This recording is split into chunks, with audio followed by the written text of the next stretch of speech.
Good afternoon, ma'am, and to all my classmates.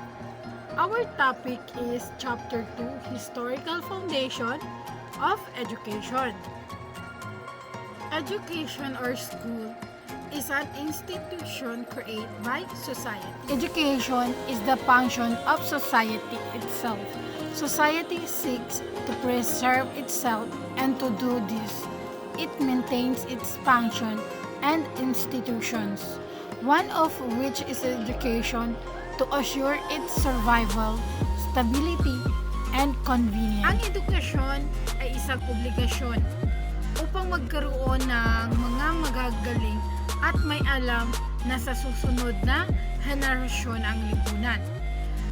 Nag-aaral ang mga kabataan para may maiambag hindi lamang sa kanilang sariling kapakanan, kung hindi pati na rin sa kapakanan mismo ng lipunang ating kinagisnan. At ang edukasyon raw ay ang magpapabago ng kinabukasan. Magagawa nitong maayos at mapaunlad ang lipunan. Tama nga naman yun dahil ang edukasyon ay ang susi sa kahirapan.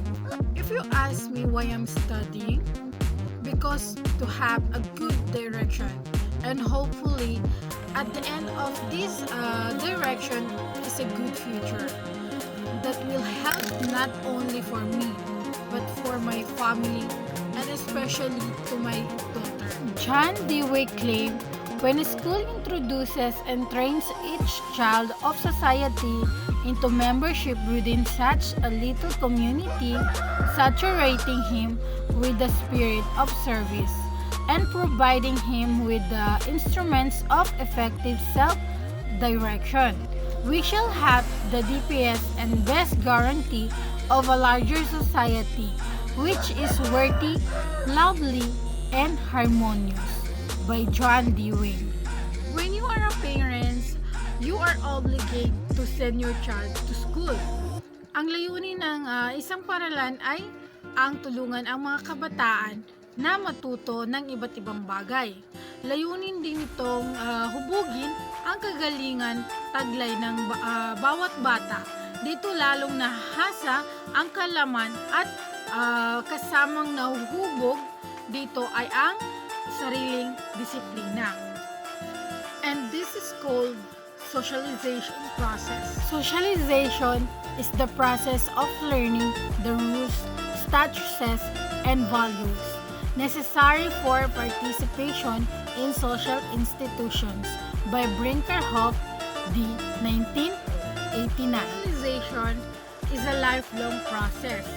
It occurs primarily during early childhood, but as we progress from infancy to old age, we shed all roles and adapt new ones.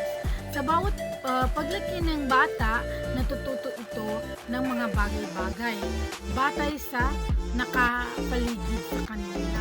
Role learning that prepares us for future roles is termed anticipatory socialization. Anticipatory socialization is the process facilitated by social interactions in which non-group members learn to take on the values and standards of groups that they aspire to join, so as to easy their entry into the group and help them interact competently once they have been accepted by it.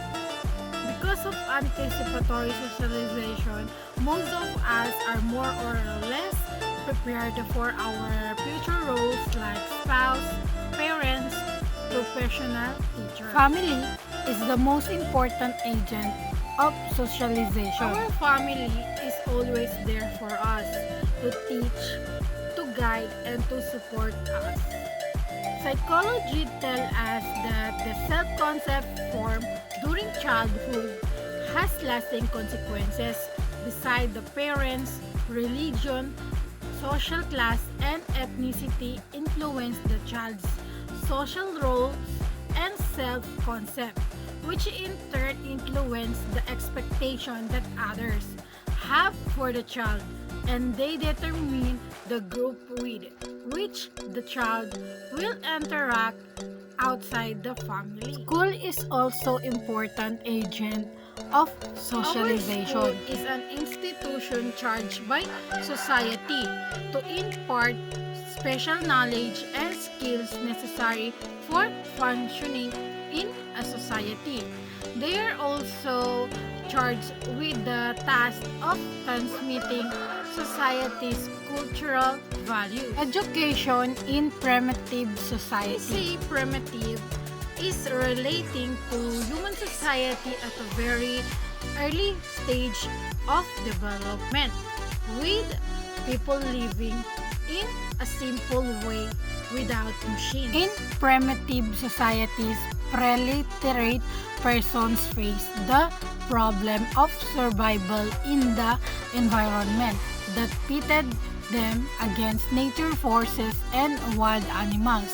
To survive, human beings needed food, shelter, warmth, and clothing. To transform a hostile environment into one that is life-sustaining. Time ng ating mga ninuno, hindi uso ang mga machine noon. At para magka-survive sila, kailangan nilang magtanim upang meron silang makain. At nanghuli sila ng mga hayop o pangangaso. So humankind developed life skills that eventually become cultural patterns. Time ng ating mga ninuno, hindi uso ang mga machine noon. At para magka-survive sila, kailangan nilang magtanim upang meron silang makain. At nanghuli sila ng mga hayop o pangangaso. So humankind developed life skills that eventually become cultural patterns. These life skills include: number 1, tool or instrument making. Number 2, adherence to the moral behavior code of group life. Number 3, language. Early humankind found security in a group life based on kinship and tribal patterns. Life in a human group was educational as children observe and learn from the elders. So the adult had to teach this skill and value to their children. They could communicate with one another through gestures, sound, and words. Key periods in education history. Below are key periods in education history from 7000 BC to AD 1600. Study the table thoroughly. The notes should make you see that education and school are a function of society, and school reflect the nature and character of society itself. What society considers important is what education focuses on to preserve society. Table 1. Points of emphasis on education in history. Key periods in educational history 1000 BC to AD 1600. Historical group or period. Educational goals, curriculum, agents, influences on Western education. Primitive societies 7000 BC to 5000 BC. The educational goals is to teach group survival skills to cultivate group cohesiveness. The curriculum, practical skills of hunting, fishing, good gathering, stories, myths, songs, poems, dances. The agents, parents, tribal, elders, and priests. The influences on Western education is to emphasize on the role of informal education in transmission of skills and values. Grade 1600 BC to 300 BC. The educational goals is to cultivate civic responsibility, and identify with city-states.